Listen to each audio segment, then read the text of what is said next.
Now, a guest I know that many are very interested to hear from. It's my enormous personal pleasure to invite my friend and colleague, Mark Little, to stage. Mark is an entrepreneur and journalist who has made it his life's mission to understand the impact of technology, not just on media, but democracy. Co-founder of Kinsen, which uses artificial intelligence and human analysis to detect online harms, Mark was also a founder of Storyful, the world's first social news agency, which was a major story for Irish media when it was acquired. He's also worked on trust and safety issues at Spotify. Many of you, of course, will know him as former TV presenter and foreign correspondent for RTE. Mark Little, you're very welcome.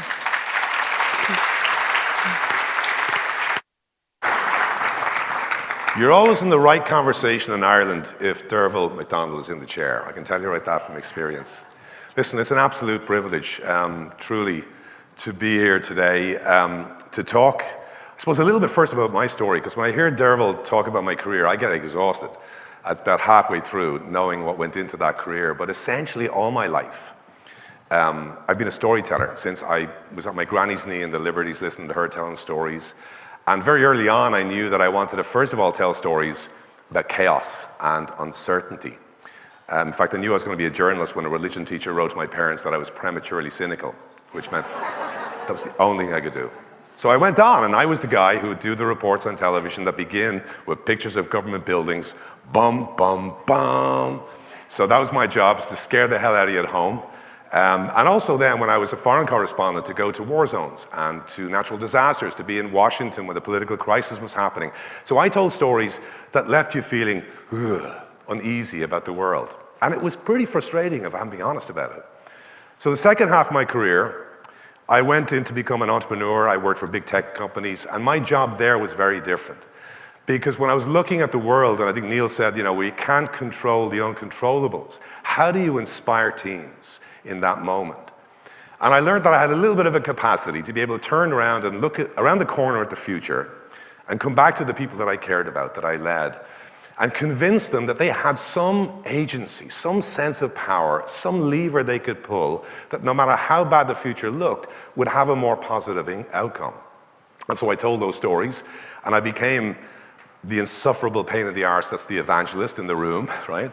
Persuading everybody that everything's going to be okay, and I was a fundamentally irrepressible optimist. But very, very quickly, that optimism started to slip away from me. And I think, like everybody in the room, something changed with COVID and pandemic. And it was that moment when we kind of comforted ourselves with the idea that there would be a new normal at the end. And there wasn't. There was just never normal. The only constant in our lives has been change. And change, like, at a rapidly accelerating clip. I think it's got to the point now where if you look at the world today, the pace of change is unprecedented. And it's obviously just 3 years now since we had the arrival of this new digital species, ChatGPT, generative AI. And this is different. This is very different to different other technological changes that we've come to terms with because of two things. First, speed. It takes about 100 years for the computers that we have in our lives now to really have an impact across the world. About 50 years for the internet to change the world, 20 for social media. You can see the pattern here. In less than 3 years, this new technology, generative AI, is in the hands and the workplaces of millions and hundreds of millions of people around the world. Second big difference is the scale of the potential impact of the technology. So there's a phrase within technology circles called Amara's Law, that we overestimate the impact of technology in the short term, but we always underestimate its impact in the long run. We will be disappointed by this current evolution of AI. In the long term, we will be exhilarated by the impact of this technology in areas like healthcare and education, I would argue, in terms of travel, sustainability. It will have a huge impact. And one AI pioneer that I do listen to a lot, Dario Amodei from Anthropic, talks about this being the compressed 21st century. Now, what he means by that is, you know, it used to be that it would take years and decades for someone to develop a new drug, for example. Now those developments can potentially happen in a matter of years, if not months.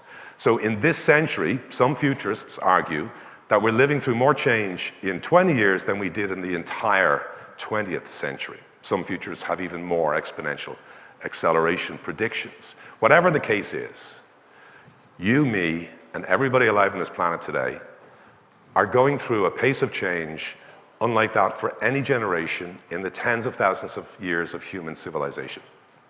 And that is both an exhilarating place and a really scary place to be. So for me, really coming to terms with that and being genuinely authentic about the optimism that I had to get rid of that optimism. So what I did was I started looking at leaders I admired in business, but particularly in politics, to see, now that I know my optimism just is not going to inspire anymore, what do I think about? And I think a lot about the word hope and the distinction between these two words, optimism, hope.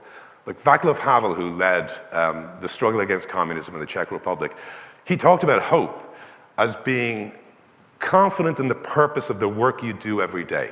Not certain of its outcome, but confident of that. You think about Barack Obama, he talks about, yes, we can, not yes, we will. So there is that certainty that there's uncertainty ahead of you, but you have faith in what you do. And for me, the best description of the difference between optimism and hope is from a writer called Rebecca Solnit. She talks about, optimism being the lottery ticket in your hand, you're feeling lucky on that Saturday night. And hope is the axe in the wall that you take off the wall to break down the door to the future that you want to build. It's that active noun. It's what you do in a group of people to make them resolved about their purpose. So that became so important to me as I went through my journey. As Derval said, I was lucky enough to work with an inspirational co-founder called Anya Kerr. And when I was starting out in Storyful, I was totally all about survival. I'd been a war correspondent. I remember days working at the fraction of a chance that I might be killed or injured. My job was to survive, get back to the hotel bar and tell my proud story. And I got into startups and I realized I was doing the same thing. I was the swashbuckling hero. I'd tell my team, oh, well, I'll sleep when I die and I'll get on those red-eye planes in America, and it almost killed my business because that's not sustainable. You might do that for a little short period of time, and that's when I learned the distinction between survival and the word of the day, resilience. So for me, resilience was, anybody here a sea swimmer? I know, Derval, you are. You know how you tell a sea swimmer? Because they tell you. But anyway, you jump into the water in February in Ireland and it is paralyzingly cold. You jump in the next day, it's still paralyzingly cold. But over time, it starts to become bearable, and before you know it, it's something you look forward to every single day of the week. And I remember that was resilience for me in a very brutal way.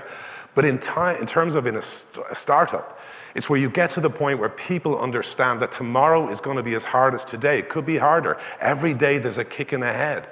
But that's okay, because we got this. And over time, every hurdle you overcome makes you stronger, just like an athlete.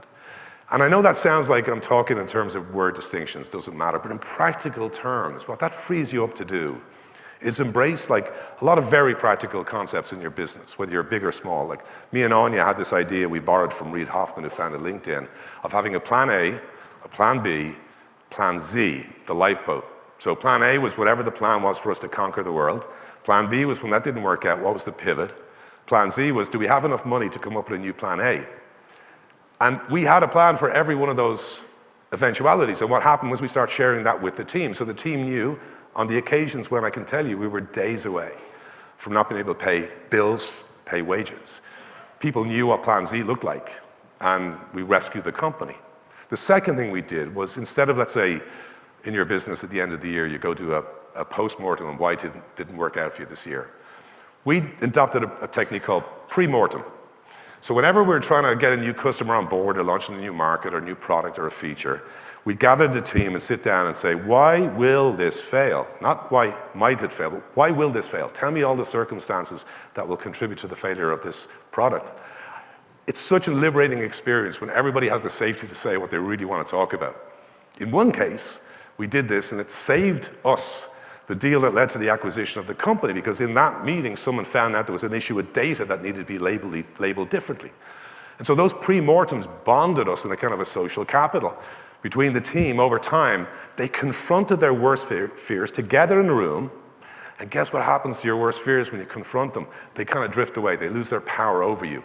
And the practical implication of that is that you move faster, you fail faster, you learn quicker, and that's where the practical impact of this distinction between survival and resilience in your everyday business matters more than you can tell. So all of that, is still pretty much, you feel unprepared for the way that the world is changing. I didn't even know the news of the shutdown had happened. I mean, you got to watch out what's going on right now, right? Perma-crisis. We live in a world of democratic recession. More people today live in autocracies than live in democracies. We are ruled by the emotions of a man in Washington that can't hold his temper. And how do you face into that? So what I've been thinking a lot about recently is, I've gone into all my cupboard with all those cliches and mantras that you have as a startup. You put in your laptop, or it's on the wall of the company you work in, or it's a fridge magnet on the accelerator. And one of the ones I come back to a lot is, you probably heard this about, as a business, you should skate where the puck is going, not where the puck is. And it comes from a hockey player called Wayne Gretzky.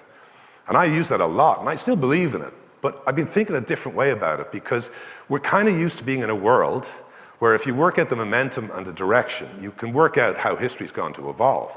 You can get people like Jim here, economists and politicians, evidence-based politicians, as the minister talked about, to give you a sense of where things are going, work out a forecast. History doesn't work like that anymore. When politics controlled the future and economics, we could see the future moved in straight lines. Today, technology dominates. Everything is downwind of acceleration technology. Technology doesn't move back and forth. It moves in leaps and then jumps back again. It's the key of any system dominated by technology is uncertainty. Uncertainty is not a glitch you work out. It's something you just got to work through. How do you do that? So what I've been thinking a lot more about recently is something a friend of mine who works in a big tech company said recently. What they do is they work out the difference between a storm and a change in climate. What they mean by that is working out the difference between a short-term political storm that can be devastating, don't get me wrong, but it's going to pass at some point. And what change is actually part of a change in the overall global political climate on the planet. And once you start thinking about that, as you look out to new markets or look out to your next year's forecasts, you start to see something different. So we're obsessed by Donald Trump and tariffs. We're obsessed with what he puts on Truth Social. It has an impact, don't get me wrong. The biggest story in the world's economy today is not Donald Trump's tariffs. It's the West Coast of the United States. It's a concentration of power in a handful of empires. Now, I use that word because NVIDIA, for example, has a valuation bigger than the French or German stock exchange. We've never seen such a concentration of power in so few hands. Which means that if you look beyond the storm of Donald Trump, the real change in climate for us here in Ireland is this concentration of power. If we are totally dependent on these empires, we have no economic sovereignty. And that's the basis, I would argue, for the hope and the purpose that's in this room for indigenous innovation. Where are we with the supports for the people working in areas we are already smart about, in medtech, in agtech, in tourism, in travel? Where are those people getting the funding for the new applied artificial intelligence that will free us from the dependence? For me, that's an example of how we as a nation start looking beyond the storm. I also think about it, we've talked about sustainability. So right now, the consensus is that Donald Trump, drill baby drill, all the stuff he tells us about, he's taken away all the subsidies for sustainable energy. He's kind of collapsed the political consensus that existed around how we meet the climate crisis. Really bad news, right? The biggest story in the world today is the acceleration of solar power capacity in China. The first 6 months of this year, China put more solar power capacity in its economy than the world, the entire world, twice over. And the good news for us is they start to export that technology. So now there's developing countries that are accelerating faster than they possibly could with cheap, sustainable solar power. Bangladesh, Pakistan, India. It's also washing up on our shores. For the first time in June, the European Union was powered by solar power primarily for the first time ever. Partly because, again, of this cheap technology that China's developing. So you see what I'm going here. Like, the storm is Donald Trump crapping all over the solution that we had to climate crisis, but the real change is in innovation in areas that can solve the world's problems. And I'll finish with something that I think maybe might be more relevant to kind of a bit of the panic that you might be in at the moment. Every time I meet anybody who's a leader in an industry, they talk to me about two things. First of all, where do I get the time to try out ChatGPT and understand the new AIs? Secondly, I'm really panicked because my competitor has just got this young 19-year-old in a t-shirt telling them they can revolutionize the business by removing tasks and removing people in the staff. And I don't know what to do. And so again, storm climate. The storm is you're all under pressure to do something to buy into the next agentic AI that will help someone in Idaho plan their Irish holiday, right? And there's a company there telling you have to do this because your competitor has it already. And if you did, you would make massive mistakes, because the commonality in all the AI applications we've seen over the past 2 years is the temptation has been for leaders to come in, automate tasks out of existence, get rid of entry-level jobs, and then just let the AI run without supervision of the human. And the vast majority of those experiments have failed. And so if you're thinking about how you look at the general change in climate, not be taken in by the storm, you become more cautious. You make sure that you do have someone in your organization that's responsible for those experiments, but make sure they're always in the loop. Human in the loop systems in AI work better every time than systems that just automate out a task. And so again, you get a strategy to start experimenting with caution, knowing that that's what makes a successful experiment. So for me, there's just some examples that I've seen where you start to understand that we can't control the uncontrollables, but we have more power than we think in this moment of uncertainty. And where I want to just finish with one of the big changes that I think is underplayed in a lot of media coverage is that we're about to go through the most difficult transformation of power, or transition of power, from one generation to another in history, right? So there's a whole bunch of people like me. I'm probably older than most of you, so I remember going to a phone box. Do you remember queuing for a phone box on a Friday afternoon so your mates, where are we going to meet tonight? Have you ever told your kids about those stories? Like, my kids laugh like a drain when I tell them about the analog world that I remember, when people sat down, watched the 9 o'clock news, you couldn't talk back to the presenter. They laugh because that generation, my kids are 18, 21, they have grown up with digital technology as their environment. They're the first digitally native generation. They don't look at it like we do, like this is a new set of tools to master, oh my God, another thing. They just regard it as the water and the air they live in. It's so comfortable for them. And so they are the first generation in human history for AI, for example, to be just part of life. Now we know this is an anxious and angry generation. I mean, you'd be anxious, right? Because they're looking at the economy where they don't expect to own a home, at least until their 50s or 60s, right? They're looking at AI coming along, and all you leaders are trying out these new technologies that are ridding the world of entry-level jobs, and they're going, wait a minute, you worried about a job when you were young, Dad. I worry about my career. Do I have a career? So you can see why they would be angry, and particularly young men at this moment in time. And yet something happens when you start talking to a generation that were born in this century as digital natives. I see it every time I'm with my kids or their friends. It's like you're stepping into a time machine about 5 years hence, right? To a world where everyone just takes this stuff for granted. And what would it look like? Well, spend some time with a 20-year-old. Now for them, they have been remarkably resilient. They've got through COVID, they were disconnected from their friends, physical connections. That's why they're anxious. But they're remarkably resilient and really collaborative.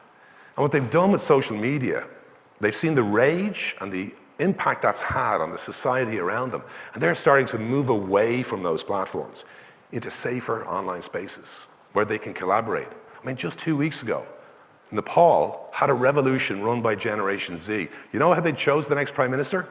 A platform called Discord. They worked it out. I mean, that's the level of purpose and organization that's going on in places we don't know about with this generation.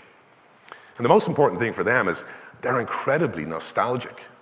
If you ever got a 20-year-old and ask them to play their playlist, like you'll hear the Smiths and the Jam and Steely Dan, it's amazing. They want to go back to an era that they don't remember, they never lived in, which is a physical connection. They're buying more vinyl records, they're taking photographs with Polaroid cameras.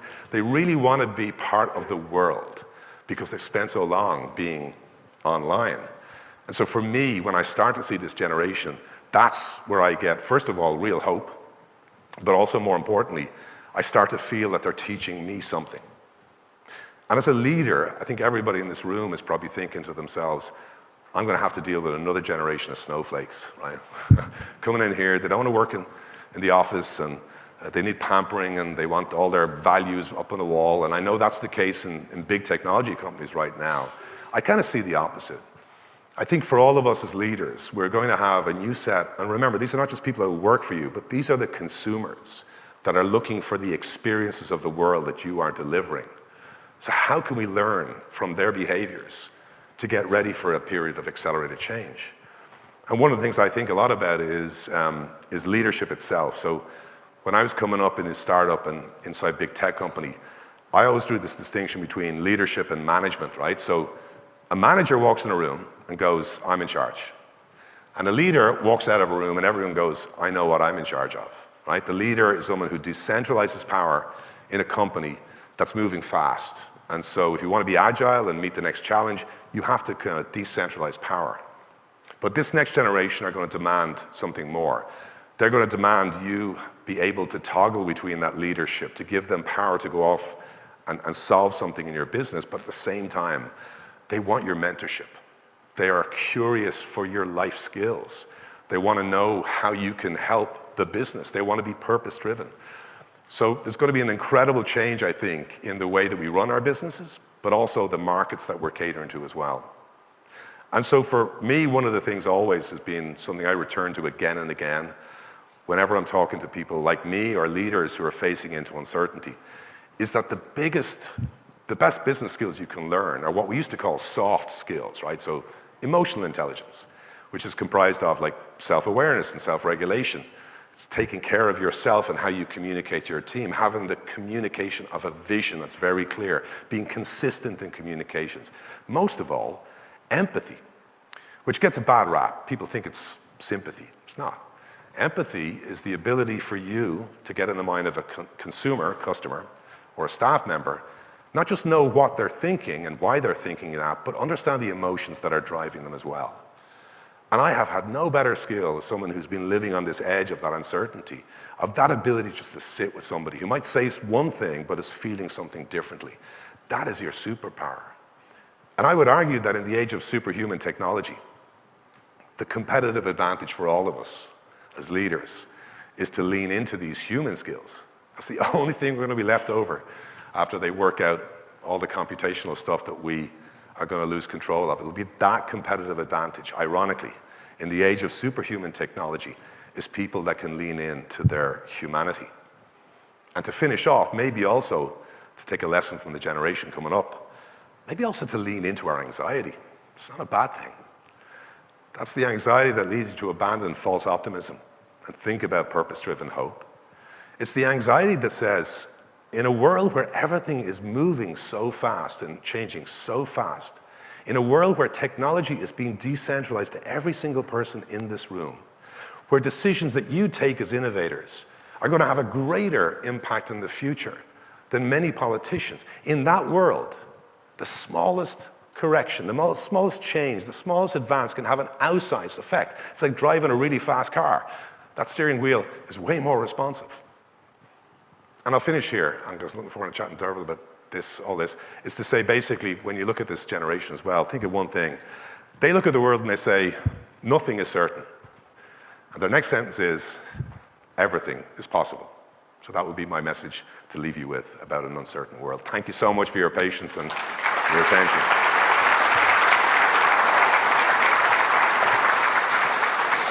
Thank you very, very much, Mark. I have this memory, I don't know how many years ago it is now, of we were both in a bank and I was like, what are you here for? What are you here for? And you were getting a loan to start. Oh, shit. Storyful. I remember having that conversation. I remember thinking, oh, he's mad. He's leaving prime time. He's leaving everything. And you've just done just phenomenally well. It's always good to chat to you. Can I go in just on the AI piece, right? And in particular, the NVIDIA, 100 billion investment into OpenAI. And that has raised real eyebrows and lots of questions. Not least the question is, a lot of that stock and that tech boom, and we'll talk about how tech concentrates and how it dominates, is that not a lot of the big players recycling their cash? that it's sort of washing around? Because for me, there seems to be a sort of a cognitive dissonance. We still haven't seen the kind of uptake at enterprise level for AI. I don't know whether that's people are just waiting to see. It's increasing, but it's not matching the mega sums that are swashing around. And 40% of the S&P 500 are sort of concentrated in these stocks, and get to the individuals behind them. Do you worry that there will be a dot-com style crash, and is that the storm versus the climate change that we're going to be living with this anyway? That's a great question, and I think about that all the time, because remember, there's something that's happening here, which is this capital investment, right? This is not spending on hiring more people to meet an existing demand. As you say, it's a down payment on this being a bigger technology than change the world in the Industrial Revolution, which hasn't yet been proven. And they're also investing, by the way, in technology that's obsolescent within a couple of years. These GPUs that are essential to AI, right? They're going to run out of power and they're going to have to be replaced. So it's not like they're going to build some cathedral-like structure. This is all going to be out of date. And right now, if you look at the revenue numbers, this absolutely resembles every bust that's happened in every major transformation, back to railways, telecoms, of course, property. Tulips, exactly, right back to the Dutch, right? So you've got this situation right now. This is all the hallmarks of a bubble. They're betting on the fact that their revenues actually and their margins are pretty high for any transformational cycle right now. So they're saying, right, by the time we need to sort of replace the GPUs, the revenues are going to be shooting out the door. The problem is the form of technology that they've hitched their wagon to is a very narrow application of AI, deep learning. They've built large language models, which are great for general purposes, like customer relationships. They're dreadful for like really specific applied innovation in areas like healthcare. You think we'll see smaller LLMs? Will they? So the future of the world is like more than half of all the startups in the world today don't use, or at least not rely upon this technology from Silicon Valley. They use DeepSeek, which is an open source technology that has no limits on its licensing. And startups know that the open technology is much more powerful. The best, most advance in human civilization has not been from an LLM. It's been from a smaller model that is AlphaFold, which is finding out the way the proteins in our body work and laying the ground for medical discovery. So the really innovative part of AI doesn't require vast data centers. It doesn't require to hoover up and steal data from authors. It's very applied. But we've invested in this narrow one because that's the business model that exists right now in Silicon Valley. Personally, I think there is going to be a collapse before the revenues take off to justify the investment. It's a very narrow window, so I don't want to be too pessimistic. But if it did take off, the revenues, my fear is then that the power in the world shifts. And that brings me, because when you look at behind these companies, it is largely, but not exclusively, actually nearly exclusively, all men. Yeah. Men who have more power than most sovereigns and most regions. And, in the aftermath of the murder of Charlie Kirk, Governor Cox in the US spoke about, conflict entrepreneurship. And maybe the Metas and the TikToks and everything else didn't mean to start out with that, but their models are driven. Their algorithms are driven by fear and division. That is where their money lies. That is where their profit lies. And it's that intersection, the work that you do. It's not just what's happening to the media, but actually what is happening to our democracy. And those models are so potent. Yeah. Can I ask a question in the room? Who was using AI 10 years ago in their daily life? Who was using Facebook 10 years ago? Right? You've all been using AI for 10 years. You just didn't know it, right? They were just training you on it. The companies were doing what Derval's just described, right? They were sitting on your shoulder with these algorithms, working out what the next Netflix binge would be, or your next impulse buy, or your next stay at the Lyrath estate, right?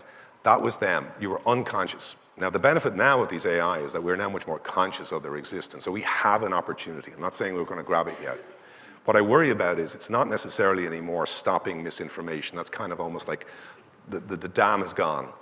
I worry more about the fact that the democratic recession we have at the moment is partly a fact that liberal democracy does not have a compelling vision of the future, because we have what I'd call the make insert your country great again movements all over Europe and US, return to the past. And then we have the accelerationists, the Elon Musks, who say, you know what, democracy didn't work out. Let the elites tell us what we will do and we'll eventually go to Mars. Really compelling science fiction story. And finally, the autocrats, who'll tell you that you've got no rights as a citizen. But you know what, in your phone, you've got more power than most democratic societies give you to be a consumer. And so they right now are way more compelling visions than liberal democracy. And so while I do worry about the algorithms that exist in social media, we have some regulation that's very promising in that area, I worry more. In the EU? In the EU with the Digital Services yeah. Act. And it's now actually in California, just passed some EU legislation, So, but the thing is, the lack of a compelling vision for Democrats right now, for me, for that younger generation, is my biggest worry. Yeah. And also the way that they communicate, and Charlie Kirk and others were very, very good at activating those networks to drive huge conversations. When it comes to the younger people and how they interact with the world, their personal, their social, cultural interactions that they have, that's going to inform every decision that they make, and they are the tourists of the future. So they may not be going on to a website, or they're going to be going into ChatGPT, and they're going to be, they're much more, as you say, into its experiences.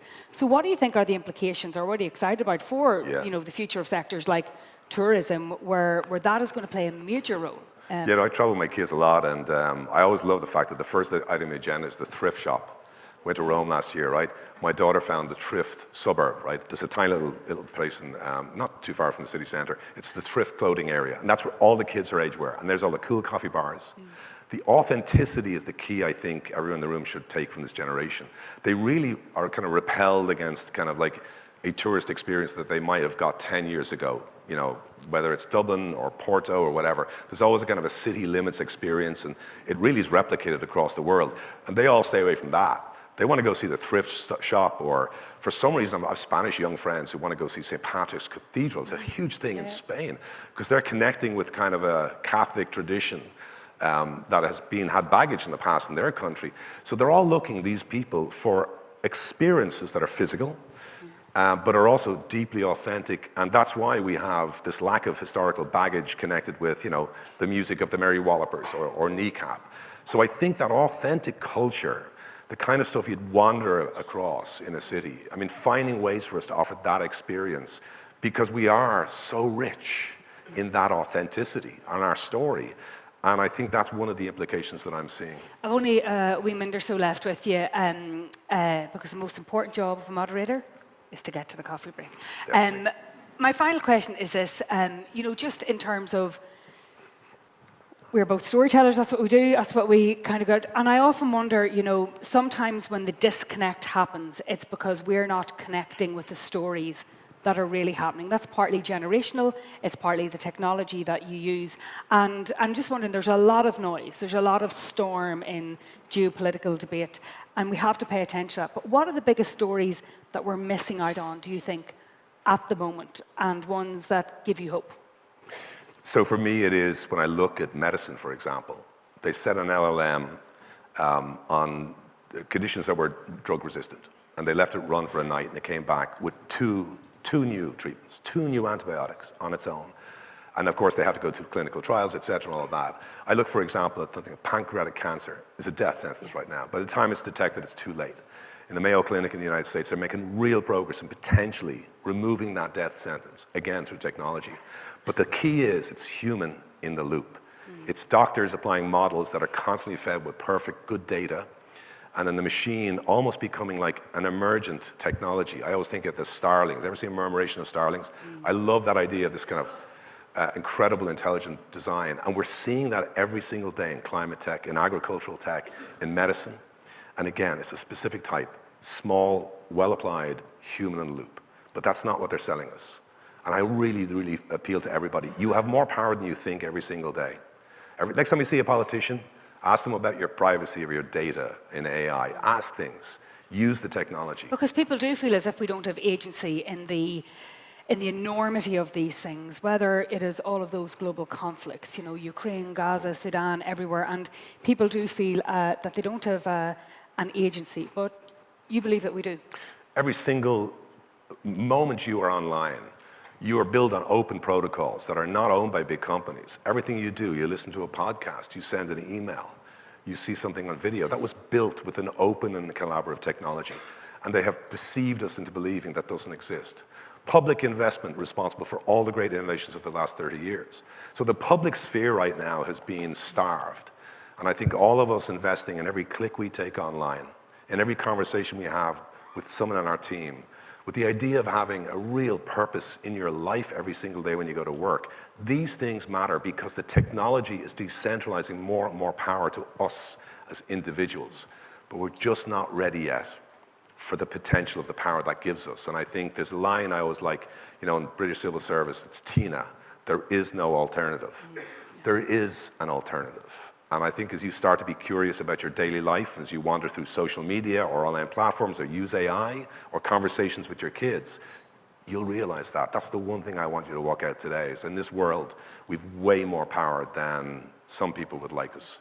I always love chatting to Mark because you always just live so hopeful about the future than you might have been before we got to hear from him. But listen, thank you so much. My pleasure. As always, Mark. Well, thank you. Thank you. Thank you.